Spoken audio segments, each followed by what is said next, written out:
नमस्कार, मैं विवेक eternal education पे आप सबका स्वागत करता हूं। हम यूपी ट्रिपल एससी पेट के लिए जो सीरीज लेके चल रहे थे उसका ये 9वां भाग है, प्रस्तुत है आपके सामने। और अब एडमिट कार्ड 19 अक्टूबर से इसका जारी हो जाएगा। तो अब जो है आप लोगों को जल्द से जल्द, जितनी भी अगर वीडियो किसी ने पिछला ना देखा हो तो वो जल्द से जल्द उसको देख लें और इसको भी देख लें। आप एग्ज़ाम में अगर ये चाहते हैं कि आपको इसके थ्रू आने वाली सभी वैकेंसियों में मौका मिले बैठने का कम से कम, तो आपको इसमें अच्छा प्रदर्शन करना होगा। अच्छा प्रदर्शन आप तब कर सकते हैं जब आप मेरा कंटेंट पूरा देखेंगे। हमारा कंटेंट, हमारे चैनल द्वारा दिया गया कंटेंट, आपको करंट अफेयर मिल जाएगा अप्रैल माह से लेके सितंबर तक का, और पिछले 6 महीने का ही करंट अफेयर पूछा जाता है। तो अब ये 9वां वीडियो है, इसके बाद 10वां वीडियो मिल जाएगा और उसके बाद आपका ये कंप्लीट हो जाएगा, आपका पर्याप्त हो जाएगा एग्ज़ाम में आपको अच्छे 80+ मार्क्स लाने के लिए ये हो जाएगा। आगे बढ़ते हैं, आते हैं हम अब प्रश्नों पे। पहला प्रश्न है इसका कि निम्नलिखित में से राष्ट्रकूट साम्राज्य की नींव किसने रखी थी। राष्ट्रकूट साम्राज्य के बारे में पूछा जा रहा है। ऑप्शंस हैं अमोघवर्ष ने रखा था, या दंतिदुर्ग ने रखा था, या ध्रुव ने रखा था, या कृष्ण ने रखा था। कृष्णदेव ये 1 है, अमोघवर्ष 1 है, मतलब यहाँ पे 1 लगा हुआ है तो प्रथम द्वितीय इस तरीके से रहते हैं। तो आपको सही उत्तर का चुनाव करना है। यहाँ पर राष्ट्रकूटों के बारे में पूछा गया है। सही उत्तर जो है आपका वो दंतिदुर्ग है। इसके बारे में थोड़ा सा ये जान लीजिए कि 736 ईस्वी में दंतिदुर्ग ने राष्ट्रकूट शासन की नींव रखी थी और इसने उज्जैनी में एक हिरण्यगर्भ यज्ञ करवाया था। हिरण्यगर्भ यज्ञ करवाया था, इस बात को इतना ही याद रखना है आपको। 2.5 दिन का झोपड़ा है क्या?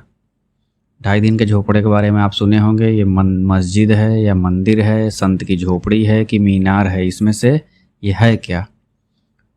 तो ज़्यादातर लोगों को पता होगा इसके बारे में कि ये एक मस्जिद है। बस आपको ये जानना है कि 2.5 दिन का झोपड़ा बनवाया किसने था, तो इसको ऐबक ने बनवाया था। ये बात आप याद रखेंगे। और दिल्ली में क्या बनवाया था ऐबक ने? कुव्वत-उल-इस्लाम मस्जिद, कुव्वत-उल-इस्लाम। और ये 2.5 दिन का झोपड़ा अजमेर में आपका बना था, वो बनवाया किसने था? कुतुबुद्दीन ऐबक ने। इतना ही याद रखना है। आगे बढ़ते हैं, बाबरनामा का अंग्रेजी अनुवाद किसने किया था। अब ये आपको सबसे पहले जानना है बाबरनामा लिखी किसने थी। तो खुद बाबर ने स्वयं लिखी थी, खुद ही इसको बाबर द्वारा लिखा गया था। अब आपको ये बताना है कि इसको अंग्रेजी में किसने ट्रांसलेट किया था। तो ऑप्शंस हैं लेडन एवं रस्किन, विलियम हॉकिंस, फिंच या विलियम जोन्स। इन सब में से किसने किया था? इसका सही उत्तर जो है वो लेडन और रस्किन है। लेडन और रस्किन ने इसका अंग्रेजी में अनुवाद किया था। इतना ही आपको जानना है। बस ये जानना है कि बाबरनामा बाबर द्वारा स्वयं लिखी गई पुस्तक थी, उनकी अपनी खुद की जीवनी लिखी हुई थी। आगे प्रश्न ये देखते हैं, शिवाजी की राजधानी कहाँ पर थी। शिवाजी ने अपनी राजधानी कहाँ बनाई थी? रायगढ़ में, सतारा में, पुरंदर में या तंजौर में? इसमें से आपको बताना है। तो सतारा में नहीं बनाई थी, पुरंदर में नहीं बनाई थी, तंजौर में नहीं बनाई थी। ये जो रायगढ़ था इसको शिवाजी ने अपनी राजधानी बनाई थी। आगे बढ़ते हैं, किस गवर्नर जनरल ने भारत में स्थायी भू राजस्व व्यवस्था की स्थापना की थी? किसने? ऑप्शंस हैं Lord John Shore, Lord Clive, Lord Cornwallis या लॉर्ड वारेन हेस्टिंग्स। इनमें से किसने स्थायी भू राजस्व की व्यवस्था की थी? तो ये आपको इसके बारे में ये जानना है कि ये 1793 ईस्वी में लॉर्ड कॉर्नवालिस ने इस प्रणाली का आरंभ किया था। आपको इसके बारे में इतनी ही जानकारी चाहिए। आगे बढ़ते हैं, आज़ाद हिंद फौज के अधिकारियों के खिलाफ जो लाल किले में मुकदमा चल रहा था, तो उनके पक्ष में किसने वकालत की थी? मतलब सिपाहियों के पक्ष में। जो सिपाही थे उन्होंने अंग्रेज़ों के सामने जब आत्मसमर्पण कर दिया था, तो उसके बाद उनके खिलाफ लाल किले में मुकदमा चलाया गया था। उस मुकदमे की वकालत किसने की थी, पैरवी किसने की थी, उसके बारे में पूछा जा रहा है। ऑप्शंस हैं CR दास, मोतीलाल नेहरू, मोहम्मद अली जिन्ना या TB सप्रू। इनमें से किसने किया था? तो आपको ये बताना है कि CR दास नहीं, मोतीलाल नेहरू नहीं, मोतीलाल नेहरू की जगह पर जवाहरलाल नेहरू जी थे। जिन्ना जी नहीं थे, ये TB सप्रू जी थे। अब कुछ लोगों को और जान लीजिए कि जैसे मुकदमे की पैरवी अब कैलाश नाथ काटजू जी थे, तेज बहादुर सप्रू जी थे, आसफ अली जी थे। आसफ अली जी थे, जैसा कि पहले बताया मोतीलाल नेहरू नहीं थे, जवाहरलाल नेहरू जी थे और भूला भाई देसाई थे। तो जो भूला भाई देसाई जी थे यही क्या थे, इन सब के अध्यक्ष थे। इनकी अध्यक्षता में इनकी वकालत ये लोग किए थे। इनमें से ये इन तीनों ऑप्शन में से कोई नहीं है। आगे बढ़ते हैं। सविनय अवज्ञा आंदोलन के रूप में गांधी जी ने दांडी मार्च कब प्रारंभ किया था? तो पिछली बार तो ऐसा क्वेश्चन पूछ लिया गया था इससे रिलेटेड कि उस पर विवाद हो गया था। अब दांडी और साबरमती में कन्फ्यूजन हो गया था कि दांडी को ऑप्शन में सही लगाया जाए कि साबरमती को सही लगाया जाए।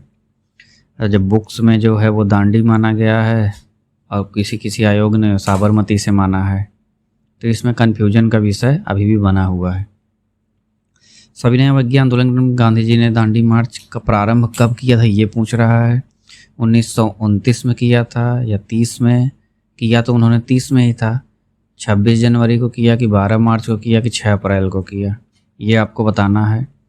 तो आपको ये दोनों डेट इससे रिलेटेड याद होनी चाहिए, शुरुआत की और आखिरी की, जिस दिन इसका वो हुआ था, अंत हुआ था। यात्रा कितने दिन चली थी? 24 दिन चली थी। इसमें क्या हुआ था, नमक कानून को भंग किया गया था। जो नमक कानून था उसको भंग किया गया था। अगले प्रश्न पे आते हैं। बंगाल विभाजन के प्रत्याघात के रूप में कौन सा आंदोलन शुरू हुआ था? बंगाल का विभाजन कब हुआ था? 1905 में।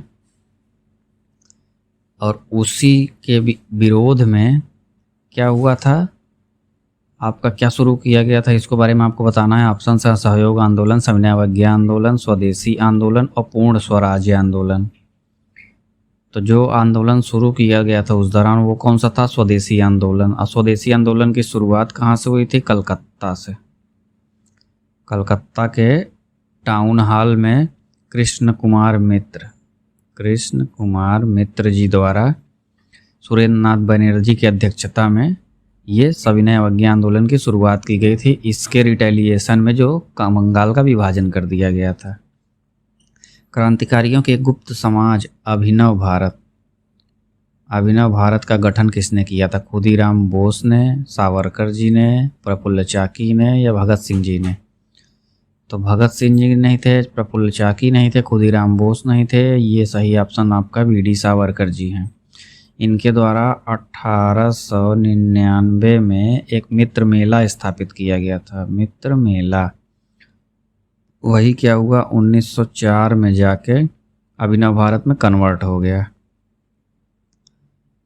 आगे बढ़ते हैं। फरवरी 1918 में यूपी किसान सभा की स्थापना की गई थी। निम्न में से कौन उसमें शामिल नहीं था? अब यूपी किसान सभा का इन चारों में से कौन सदस्य नहीं था? बाकी 3 इससे जुड़े हुए थे। तो इंद्र नारायण द्विवेदी जी हैं, हाँ ये जुड़े हुए थे। गौरी शंकर मिश्रा जी ये भी जुड़े हुए थे इससे। मदन मोहन मालवीय जी ये भी जुड़े हुए। बाबा रामचंद्र जी इससे जुड़े हुए नहीं थे। तो इस बात को आपको याद रखना है। बाबा राम जी के प्रयास से क्या हुआ था? अवध किसान सभा का गठन हुआ था, इतना याद रखना है। उसका गठन कब हुआ था? 1920 में। आगे बढ़ते हैं। कौन सा बैंक कृषि ग्रामीण एवं वित्त की आवश्यकताओं तक सीमित है? जो मतलब ग्रामीण क्षेत्रों से और कृषि के क्षेत्रों से ही संबंधित है सिर्फ। भारतीय स्टेट बैंक तो ये सभी सेक्टर्स में है। हाँ ये नाबार्ड जो है ये आपका सही है, ये इस ऑप्शन के हिसाब से गलत है। फूड कॉरपोरेशन गलत है और RBI सब बैंकों का बैंक जो है वो आपका RBI है। आगे बढ़ते हैं हम। निम्नलिखित में से कौन सा अप्रत्यक्ष कर है? कर कैसे होते हैं? प्रत्यक्ष, अप्रत्यक्ष। तो आपको इनमें से बताना है कि इसमें से अप्रत्यक्ष कौन सा है। ऑप्शन हैं धन कर या संपदा शुल्क, पूंजी अभिलाभ कर या उत्पाद शुल्क। इन सब में से कौन सा वो है? आप ये जान लीजिए कि जो प्रत्यक्ष और अप्रत्यक्ष कर हैं। अप्रत्यक्ष कर में क्या आता है? आपका संपत्ति कर आता है, निगम कर आता है और आय कर आता है। ये प्रत्यक्ष रूप से आपसे लिए जाते हैं। अब अप्रत्यक्ष रूप से क्या लिया जाता है आपसे? जो केंद्रीय उत्पाद शुल्क, ये जो ऑप्शन में दिया हुआ है, सेवा कर जो लिए जाते हैं, सर्विसेज पे जो टैक्स होती हैं, और जो सीमा शुल्क लिए जाते हैं, ये क्या है? अप्रत्यक्ष रूप से आपसे लिए जाते हैं। आगे बढ़ते हैं। भारतीय कृषि में अधिक उपज देने वाली किस्मों का कार्यक्रम कब शुरू किया गया था? अब ये आपको इसमें बस लॉजिक इतना ही लगाना है कि अधिक उपज देने वाली किस्मों की शुरुआत कब हुई थी? हरित क्रांति के दौरान। और हरित क्रांति कब शुरू हुई थी? तो ये आपको पता होना चाहिए कि 1966 में हुई थी। तो इससे जुड़ा हुआ ऑप्शन ये है आपका। ये गलत, ये गलत, ये गलत।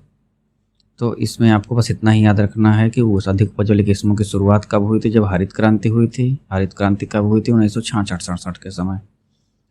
अगले प्रश्न पे आते हैं। भारत की राष्ट्रीय आय कौन अनुमानित करता है? अनुमानित कौन करता है? तो राष्ट्रीय प्रतिदर्श सर्वेक्षण संगठन, वित्त मंत्रालय, भारतीय रिजर्व बैंक या केंद्रीय सांख्यिकीय संगठन। आपको ये बताना है। तो राष्ट्रीय प्रतिदर्श सर्वेक्षण ये नहीं करता, वित्त मंत्रालय नहीं करता, भारतीय रिजर्व बैंक नहीं करता, केंद्रीय सांख्यिकीय संगठन जो है यही भारत की राष्ट्रीय आय की गणना करता है। इसका मुख्यालय कहाँ पे है? दिल्ली में है। और इसमें एक महानिदेशक होते हैं, प्रमुख जो महानिदेशक होते हैं, और 5 अपर महानिदेशक होते हैं इसमें। इतना ही आपको इसके बारे में जानना है। निम्नलिखित में से कौन सा भारत के ऋण का एक प्रकार नहीं है? मतलब भारत में वो ऋण उस तरीके से नहीं चलता। तो ऋण का राशन या सीधी कार्यवाही या खुले बाजार के कार्यकलाप या परिवर्तनीय लागत आरक्षित निधि अनुपात, इन चारों ऑप्शन में से कौन सा सही है? तो ये जो ऋण का राशन है ये गलत है, सीधी कार्यवाही ये भी गलत है, खुले बाजार के कार्यकलाप ये भी गलत है। कौन सा प्रकार नहीं? ये तीनों तो प्रकार हैं। ये जो है परिवर्तनीय लागत आरक्षित निधि अनुपात, ये भारतीय ऋण का एक प्रकार नहीं है। सही ऑप्शन कौन सा है आपका? 4th। आगे बढ़ते हैं। भारतीय संविधान में किस प्रकार की शासन प्रणाली की व्यवस्था की गई है? लोकतंत्रात्मक है, अध्यक्षात्मक है, संसदात्मक है या अर्ध लोकतंत्रात्मक है? तो आप जानते हैं कि भारत की जो शासन प्रणाली की है वो कौन सा है? वो आप जानते हैं संसदात्मक है। संसद है हमारे यहाँ।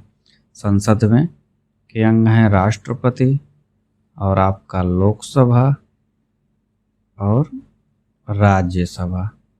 ये तीनों क्या हैं? संसद के आपके अंग हैं। तो इसमें आपको बस ये याद रखना है, कार्यपालिका और विधायिका द्वारा ये नियंत्रित होता है। आगे बढ़ते हैं। यदि पंचायत भंग होती है तो किस अवधि के अंदर निर्वाचन होंगे? आपको स्थानीय स्वशासन, जिला प्रशासन से एक क्वेश्चन पूछा जाएगा, फिक्स है इसमें। तो जब पंचायत भंग हो जाती है तो चुनाव कितने अवधि के अंदर में हो जाना चाहिए? 1 माह में, 3 माह में, 6 माह में या 1 वर्ष में? 1 माह नहीं, 3 माह नहीं, 1 वर्ष नहीं, 6 माह के भीतर ही चुनाव हो जाने चाहिए। अब इसके बारे में ये जान लीजिए कि 73वें संविधान संशोधन के दौरान 1992 में जो हुआ था उसके दौरान भाग 9 में ये जोड़ा गया है। इतना आपको पंचायत के बारे में याद रखना है। पंचायतों एवं नगर पालिकाओं के संबंध में भारतीय संविधान में किस वर्ष प्रावधान किया गया है? किस वर्ष मतलब पंचायत और नगर पालिकाओं के संबंध में भारतीय संविधान में किया गया। तो जो किया गया था वो आपका 1992 में, पंचायतों नगर पालिकाओं 1993 में। ये क्या हुआ? 73वें संविधान संशोधन। ये नगर पालिका 74वें संविधान संशोधन द्वारा ये हुआ था। तो ऑप्शंस के हिसाब से ये नहीं है, ये नहीं, ये नहीं है, ये 93 आपको मिल गया। तो ये 93 में लागू हुए थे। तो आपको इतना इनके बारे में याद रखना है। आगे बढ़ते हैं हम। भारत के उच्चतम न्यायालय में न्यायाधीशों की संख्या में वृद्धि करने की सख्त किस्में निहित है। तो कौन है जो उच्च न्यायालय में न्यायाधीशों की संख्या को वृद्धि करने की अनुशंसा कर सकता है, इसके बारे में आपको बताना है।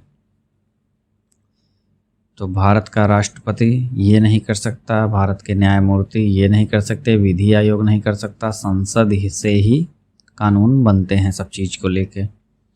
तो आपको ये याद रखना है कि उच्चतम न्यायालय का गठन कौन से अनुच्छेद में है, तो 124 में है, ये आपको पता होना चाहिए। और जो न्यायाधीशों की उसके संबंधी है, जो संख्या से संबंधित है, तो वो 1956 में इससे निर्धारित एक अधिनियम पारित किया गया था उस समय। तब न्यायाधीशों की संख्या 10 कर दी गई थी और अब कितने चल रहे हैं, 33 चल रहे हैं। इतना आपको याद रखना है इसके बारे में। आगे बढ़ते हैं। भारतीय संविधान के किस अनुच्छेद के अंतर्गत नागरिकों को मौलिक अधिकार प्रदान किए गए हैं। अब मौलिक अधिकार के बारे में आपको पूछा है तो उसमें कोई कन्फ्यूजन नहीं होना चाहिए। 12 से 35 ये हर एग्जाम में पूछा जाने वाला क्वेश्चन है और आपको 12 से लेकर 35 तक में किस में क्या है ये चीज़ें पता होनी चाहिए। अगर ये चीज़ें पता हो गई तो आप हर एग्जाम में पॉलिटी का एक क्वेश्चन आप 100% श्योरिटी के साथ करके आएंगे। अब हम आगे बढ़ते हैं, अंग्रेजी के प्रश्नों में आते हैं। Choose the correct antonym of Warren. अब बायरन माने क्या होता है, बंजर, इसका मतलब होता है बंजर। अब इसका पूछा हुआ है इसका एंटोनिम बताइए, तो आपको इसका एंटोनिम पता होना चाहिए। बेस आधार होता है, फर्टाइल उपजाऊ होता है, उपजाऊ कैच पकड़ना हो गया, एबंडन छोड़ देना मना करना हो गया। तो आपको बंजर का विलोम क्या होगा, उपजाऊ। इसके लिए आपकी वोकैबुलरी मजबूत होनी चाहिए, तभी आप इन प्रश्नों को आराम से कर पाएंगे। और एग्ज़ाम में एक एक प्रश्न बहुत ही ज़रूरी होता है क्योंकि उनसे आपकी मेरिट निर्धारित होती है और आप एक नंबर से ही कोई एग्ज़ाम देने से रह जाते हैं। Choose the correct antonym of adversity. Adversity का करेक्ट आपको विलोम एंटोनिम बताना है। प्रॉस्पेरिटी है, अवेयरनेस है, अप्रोच है या एनालिसिस है, इसके बारे में आपको बताना है। तो एडवर्सिटी का मतलब क्या होता है ये भी पता होना चाहिए। एडवर्सिटी का मतलब होता है विपत्ति। जो विपत्ति आती है वो एडवर्सिटी है।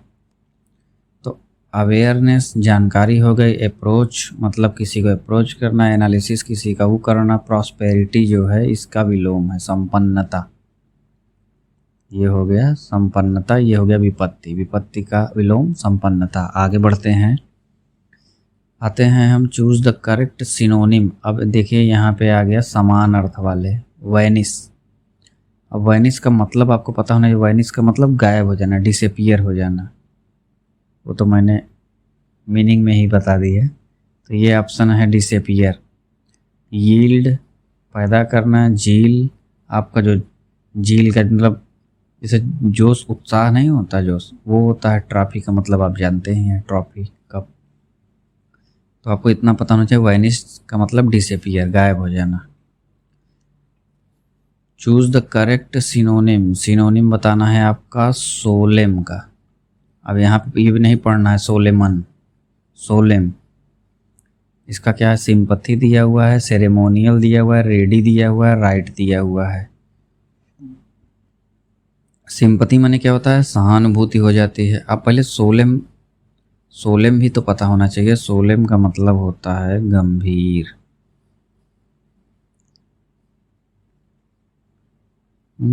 ये आपको पता नहीं, गंभीर, गंभीर जैसे गंभीर मुद्दा, जैसे महत्वपूर्ण कहते हैं ना, वो वाला गंभीर महत्वपूर्ण। तो उसमें सहानुभूति नहीं हो सकता, रेडी तैयार नहीं हो सकता, राइट सही नहीं हो सकता, ये सेरेमोनियल होता है। इसका मतलब भी यही होता है, सिनोनिम में समान अर्थ होता है। अगला आते हैं अगले प्रश्न पे, सिनोनिम बताइए अब रूमी का। सबसे पहले तो रूमी का मीनिंग पता होना चाहिए। अब रूमी का मतलब क्या होता है, रूमी सुनने में अलग लगता है लेकिन इसका माने आपको अलग लगेगा। रूमी का मतलब होता है विशाल, विशाल या विस्तृत कोई चीज़ हो। जब आप विस्तृत कर देंगे, विशाल विस्तृत, वो रूमी हो गया। तो इसके बारे में आपको पूछा जा रहा है, ऑप्शन हैं स्पेसियस, रोटेशन, स्टूपिड या रूम। अब इसमें तो पढ़ने में ही वो चीज़ें छुपी हुई हैं। अब स्पेसियस, स्पेस जगह, जगह मतलब विशालता से जुड़ा हुआ चीज़ रूमी हो गया। रोटेशन चक्कर मारना, स्टूपिड मूर्ख, रूम माने कमरा, तो ये नहीं है। अब हो गए 5 क्वेश्चन इंग्लिश के पूरे। अब आते हैं हम हिंदी के सेक्शन में। हिंदी में सर्वप्रथम चौपाई दोहा, यहाँ पे से चौपाई दोहा का प्रयोग सर्वप्रथम किसने किया था? स्वयंभू जी थे? नहीं। चंद्रवरदाई जी? नहीं। विद्यापति जी? नहीं। किसने किया था? सरहापा ने। सही उत्तर आपका क्या है? सरहापा। आगे बढ़ते हैं। आपको शुद्ध वाक्य चयन करना है। आपको वर्तनी और शुद्धिकरण के लिए आएगा अनेक निरपराध, निरपराध, यहाँ पे प होना चाहिए, दंड के भागी हुए, गलत। इसके एकमात्र 2 कारण हो सकते, एकमात्र भी लिखा हुआ है, 2 भी लिखा हुआ है, गलत। माता पिता की शुश्रूषा करनी चाहिए, हाँ माता पिता की आज्ञा माननी चाहिए, शुश्रूषा उनकी करनी चाहिए, ये बात सही है। तूफान आने का संदेह है, तो तूफान आने की आशंका है, कह सकते हैं, आशंका है, ये भी गलत। तो सही ऑप्शन कौन, शुद्ध वाक्य कौन सा है आपका? तीसरा। आगे बढ़ते हैं। पुल्लिंग शब्द छांटिए, पुल्लिंग शब्द बताना है, पुल्लिंग कौन सा है? चाहत है, रंगत है, मेहनत है या आहार? तो मुझे उसको किसी चीज़ की चाहत हुई आता है, इसकी क्या रंगत है? ये स्त्रीलिंग। मेहनत, मैंने बहुत मेहनत की, मेहनत उसमें आया था। आहार किया, आहार किया, आहार लिया, उसने अपना आहार लिया, तो ये पुल्लिंग है। ये शब्द जो है आपका पुल्लिंग से जुड़ा हुआ है। अगले प्रश्न पे आते हैं। श्रुति सम भिन्नार्थक शब्द को जोड़े को पहचानिए। ऐसा कौन सा है, मतलब जो सुनने में एक जैसे लगते हैं लेकिन अर्थ उनके अलग अलग होते हैं? संसार और जगत। अब सुनने में अर्थ तो एक जैसे हैं लेकिन सुनने में एक जैसे नहीं है। शाम और संध्या, अर्थ एक जैसा है लेकिन सुनने में एक जैसा नहीं है। दिन और दिवस, अर्थ सेम है लेकिन सुनने में एक जैसा नहीं है। ये क्या है? अपेक्षा, उपेक्षा, अ और उ, इतना ही फर्क है। अपेक्षा किसी चीज की रखना और किसी के अनादर कर देना, उपेक्षा कर देना, तो ये अलग अलग हो गए शब्द। श्रुतिसम भिन्नार्थक, समान सुनाई देने वाले लेकिन भिन्न भिन्न अर्थ देने वाले। यहाँ अर्थ एक है, यहाँ अर्थ एक है, यहाँ अर्थ एक है। तो आप थोड़ा सा शब्दों पे ध्यान देंगे तो आपको उत्तर मिल जाएंगे बहुत आसानी से। सही वर्तनी का चयन कीजिए। अत्याधिक, नहीं। अत्यधिक, हाँ। अत्यधिक नहीं, अत्याधिक नहीं, ये नहीं होता। ये कौन सा सही है? अत्यधिक। आगे बढ़ते हैं। अब हम आ जाते हैं जीके के 10 प्रश्नों पे, तो उसके बाद ये कंप्लीट हो जाएगा।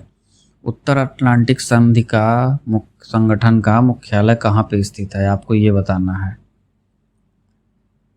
उत्तर अटलांटिक संधि संगठन का वो क्या है? हिंदी में लिखा हुआ है इसलिए आप लोग कंफ्यूज हो रहे हैं। अगर इसको इंग्लिश में कर दे तो ये क्या है? नाटो। अब आपसे पूछा जाए नाटो का मुख्यालय कहाँ है तो आप फटाक से बताएंगे ब्रुसेल्स। ब्रुसेल्स कहाँ है? बेल्जियम में।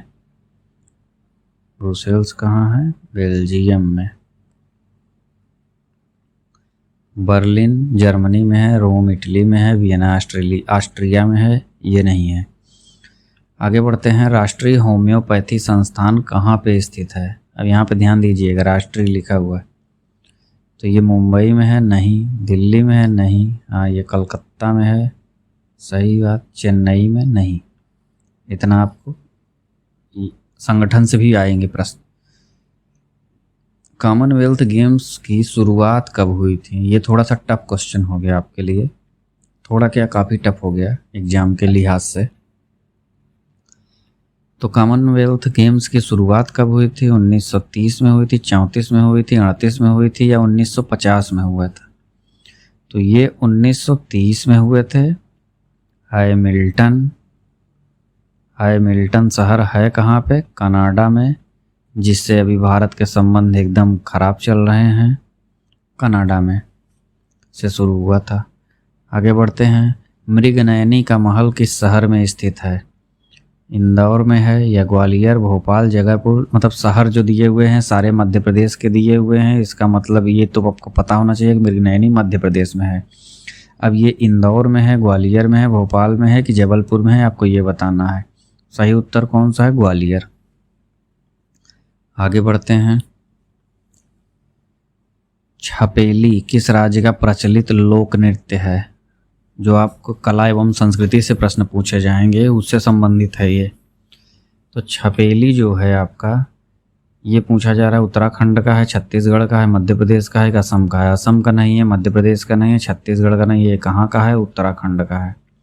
उत्तराखंड के कुछ और भी जान लीजिए। चांचरी होता है, चंचरी या चांचरी बोलते हैं।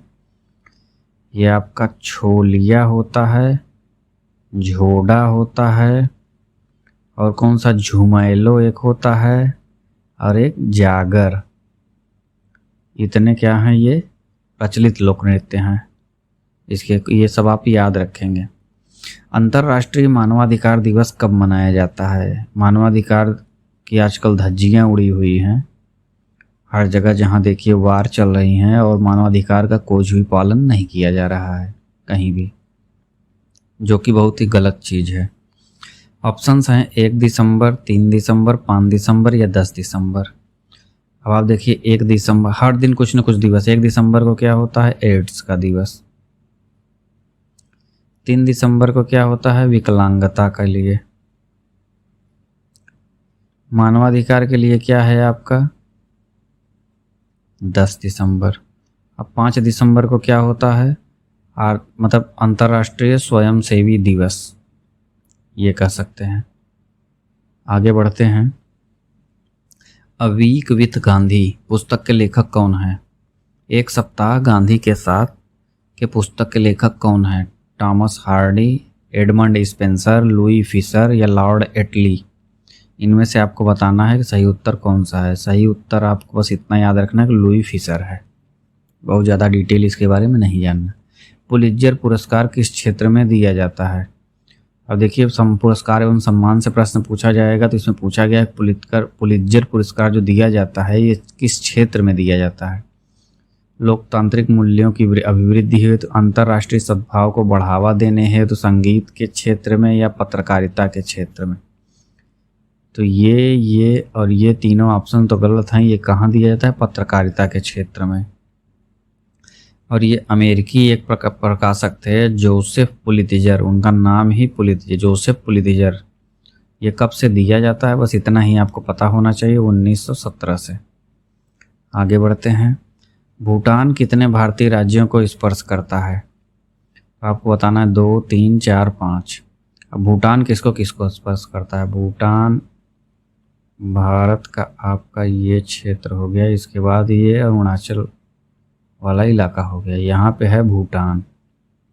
अब जो ये है, कलर इसका चेंज करते हैं, ये आपका ये इलाका ये भूटान है। अब आपको बताना है, देखिए सिक्किम हो गया, पश्चिम बंगाल हो गया, थोड़ा सा असम हो गया, अरुणाचल प्रदेश हो गया। कितने हो गए? 4 आपका सही। आगे बढ़ते हैं। सूडान की राजधानी कहाँ पे है? सूडान की राजधानी लोटी है, डोबरा है, रबात है या खार्तूम है? आपको ये बताना। अब जो ये लोटी है ये कहाँ की राजधानी है? लेसोथो की। लेसोथो आपने सुना होगा, लेसोथो है। डोबरा जो है, डोबरा साओ टोम। रबात कहाँ का है? मोरक्को का, मोरक्को। और ये जो डोबरा है ये कहाँ का है? प्रिंसिपे, साओ टोम एवं प्रिंसिपे, साओ टोम एवं प्रिंसिपे। सूडान की राजधानी कहाँ पे? खार्तूम। ये आपको पता होना चाहिए। आपके प्रश्न पूरे हो गए।